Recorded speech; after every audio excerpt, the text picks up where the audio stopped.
Hey guys, what is up? This is Dumb and Dumber Gaming. This is my first video. I hope you guys like it. I'm gonna be teaching you guys about how to. Hopefully, I can teach you guys and impart some of my knowledge as I on how I got to Grandmaster with certain decks and whatnot. Burn Blood is one of the decks. It's actually the deck I used to finish the trials for Grandmaster during Storm Over Reveal. But this was before. It was after the nerf, the world's nerf, and it was, I think I was about 8k master points about then. So, but Burn Blood's pretty fun. You get, basically what you do is you get Ravening Corruption out, you proc his leader effect as many times as you can, get down your opponent, burn all of your opponent's health away using a combination of both that and early game aggro. But current meta, not so friendly. It was pretty popular back in Fortune's Hand. In fact, it was considered to be a tier 1 deck by many people. If you watch Rage, you know that both Shimon and Fee, the finalists for the Rage Fortune's Hand season, they both use Baal Blood. It was an underrated deck back then, but now he was popular for a tiny period of time after Rage. And then when Storm Over Reveal came in, it was still not so bad, but then they nerfed the world so that aggro decks could shine a little more, and Blood has been suffering ever since. Not to say that Blood solely depends on the world, but the world provides so much value for Blood when you play him. Not to say, and now you've got stuff like Rally Portal coming out. It's so annoying to play against as a Baal Blood because they have big boards. They have a huge board. All their followers have high defenses, so you're more likely to proc the leader effect of Ravening Corruption against those little followers as compared to the leader, which is of course not what we want here. But yeah, it's still playable. Anyway, hopefully this video helps out. I'm going to be sharing some of the thoughts of some of my thought processors as I play Baal Blood. You know, it's not easy playing Baal Blood in this current meta, but I know some of you guys out there love Blood a lot. I mean, I started playing Blood, I think, since Ultimate Colosseum. It was rough Blood. It was pretty bad actually back then. And Aragavi is now pretty strong, so it got a lot better since then. But yeah, let's get to it and see how we deal with decks, in the popular decks in the current meta. Here, this replay is Baal Blood versus Quan Rune. Baal Blood has always been strong against Quan Rune since Fortune's Hand.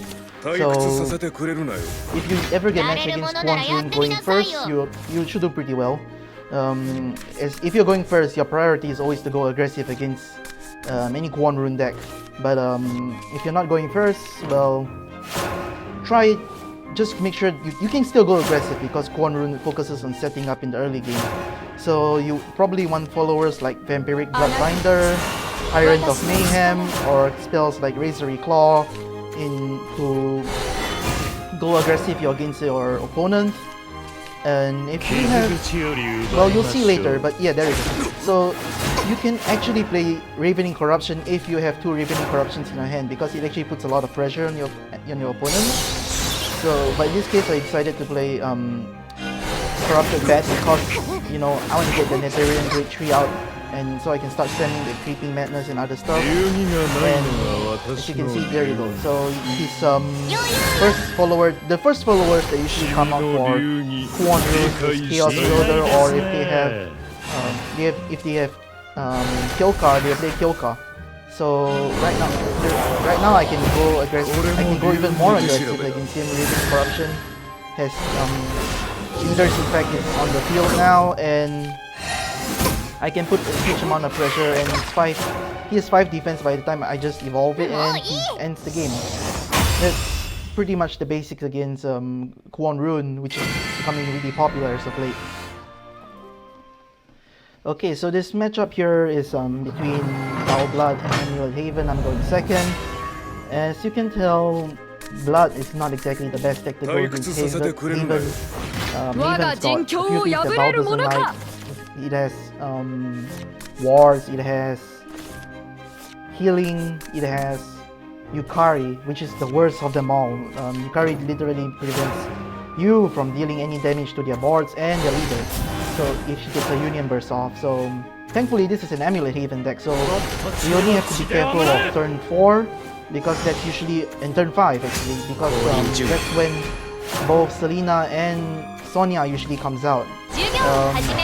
Since seeing that he's not gonna be having any followers on the board until turn 4, I can actually go a bit more aggro, so you can. This is probably the best solution I have here right now. So Ayo, and then I play Alchemical Confectioner because I want to get cards bed out. I want to get draw more cards out before I commit to more aggro. And well, he drew more cards obviously, as you can see. He doesn't seem to have Selena, or maybe he does, but he didn't have enough play points to make use of that to get the 4 amulets up.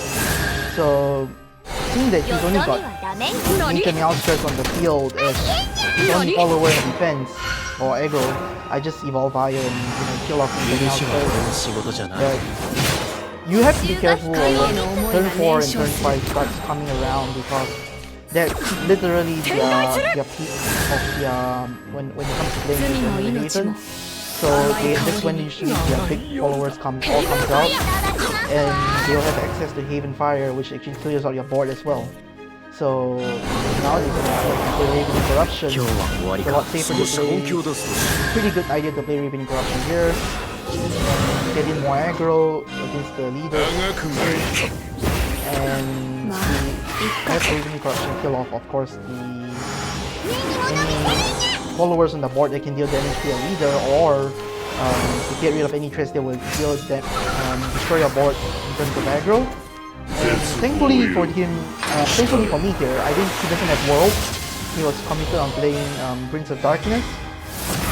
So yeah. The one thing you want to know when you play against big boards, you definitely want to have Baal and 6 followers, so that Baal's second effect can actually take place. And if you feel 6 cards, that way you get a clear 6 damage against his face. It doesn't really matter which followers you put in, but if let's say you happen to have 3 Baals in your hand, you probably want to put you probably want to leave the last Baal behind, because Baal is still a link one. Duella and other cards are not enough. So yeah. Okay, so for the last replay here, so we've got Baal Blood against Rally Portal, and I think most of you know Rally Portal's been getting pretty popular as of late. In fact, the mini expansion that's upcoming has 2 cards actually that kind of buff the deck. So it's actually one of the most difficult for Baal Blood to play against, because they also have the world, of course. And well, you definitely want Ravening Corruption as early as possible, but you also want stuff like Lucius and Corrupted Bat. Well, Lucius by right should not be used as an aggro card here, because he's so much more useful in other situations, but I think I'm not sure why I played Lucius here either, but I got Corrupted Bat. I'm gonna play Corrupted Bat. I got the Nigerian Great Tree out, and I got Corrupted Bat again. I got 3 Corrupted Bats in my hands. That's really weird. It's been happening a lot as of late actually, this stuff like this. So yeah, I'm just gonna focus on just on aggroing him down, so that I can actually, have a better chance of killing him with Baal and whatnot. So now, as you can see, I've got Ravening Corruption in my hand. I've got Larash. I've got Corrupted Bat again. I'm just gonna play Corrupted Bat again. Yeah, I'm not sure why I got 3 here, but I saved the Netarian Great Tree because it might draw out better cards than Larash, honestly speaking. Rune is a bit of a problem, because now his board is a lot bigger than I was hoping it would be, and he will kill Lucius, of course. Yeah, if you play against Baal Blood going aggro against you, never leave the Lucius alive, because first things first, they don't have a lot of health. So not to say they don't have a lot of health left, but you want to avoid getting, losing a big follower to Lucius. So in this situation here, I'm focusing down his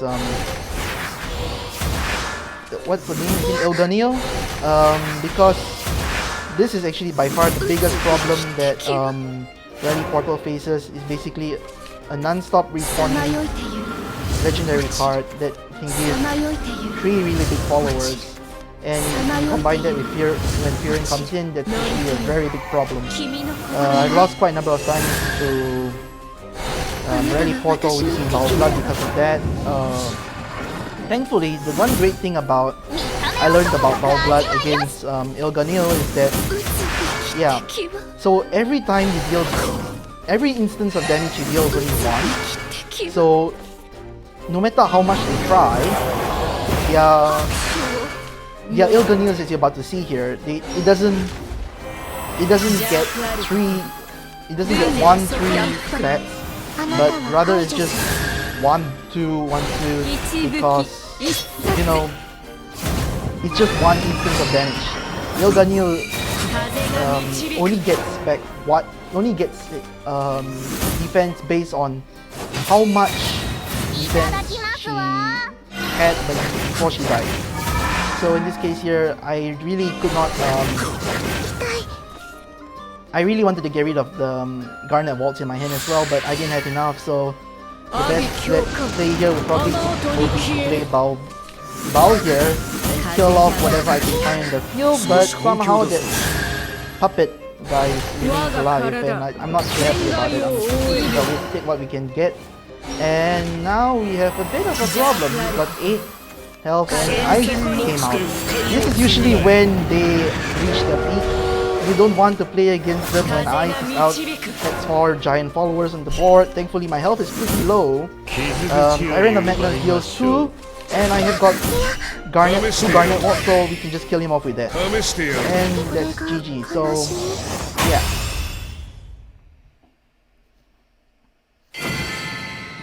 About the basics of playing, or not just the basics, but the thought process you should have when playing Baal Blood. Baal Blood is not easy at all, unfortunately. The current meta makes it so difficult. You're probably gonna get a couple of games where you're gonna get aggroed down, and honestly speaking, and if you're not confident with Baal Blood, you're better off playing Rough Blood if you really want to play Blood, that is, because Rough is a lot easier. You just have to get 7 pings.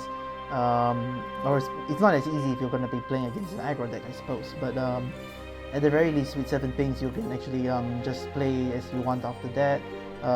But for Baal Blood, you have to actually think carefully about your opponent's deck. You need to know what kind of what the main composition of the deck is, so that you don't waste cards, and then after that you regret. For example, let's say if you're playing against Ward Haven, if they don't have a follower on the board, you might want to play Hellspear Warrior of Vuela, because the next turn they might have a ward, and after that you're gonna be regretting and saying, I should have played Hellspear Warrior then.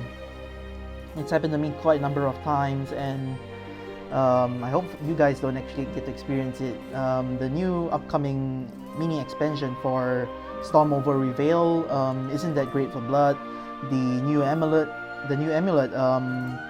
it's a 3 PP amulet that gives Avarice, Wrath, and Vengeance temporarily until it leaves play, and that's for 3 turns only. I mean, 3 turns is a long time, and depending on when you play, you can actually make good use out of it. But I feel like, it's not that great, because you've got stuff like Toy Box, Pure Metamorphosis, you've got stuff like Muknir, who's gonna leave after this expansion. You've got stuff like Leaf Cleaver and Resolve of the Fallen. The card doesn't have any protection against any of these board removing cards, and it doesn't have any protection against amulet removing cards, sorry. And because of that, I don't really think that would be a game changer for Blood in any way, shape or form. You can give it a try. I'm not going to stop you guys. I can't stop you guys anyway, but it's just my take on it, is that it's not that great. The new legendary card, it's pretty interesting. You get to draw cards out, so let's say if it happens that you don't really need the card, you can just draw it. You can just play the accelerate effect, and it deals 5 leader damage every time you destroy a follower. It's a pretty bulky follower, if I recall correctly. You need to draw it out about 3 times, I think, before you can actually play it at turn 5. So if you're unlucky, or if you're really lucky in this case, turn 5, you've already drawn 3 copies of it out, and you've accelerated it each time. The accelerate effects don't go away every time you accelerate it, by the way. So after a while, it's just gonna be 0 PP. The follower, if you destroy an enemy follower on the same turn, that follower actually gets back all its defense and health. So that actually is pretty cool. Makes it really difficult to destroy too. So it's definitely for Baal Blood, because you're gonna be drawing so many cards out. It's a non-stop festival of drawing cards. But until both cards don't really solve the problem of that Blood's facing right now, which is being aggroed down or not. I mean, the legendary does help to solve the problem of not having enough damage as Baal Blood to and so because the 5 damage actually is a really nice finisher, but I don't really think neither card really does solve the problem of helping Blood survive against aggro decks, because you don't really have any defense mechanisms until turn 4. So, but yeah, if you think this video is helpful, leave a like and leave a comment down below. I'm Dumb and Dumber Gamings. It's been a pleasure trying to help you guys. I hope my next content would come out before the mini expansion, but if it does come out after, well, we'll see until then. But I'll catch you guys next time, and peace.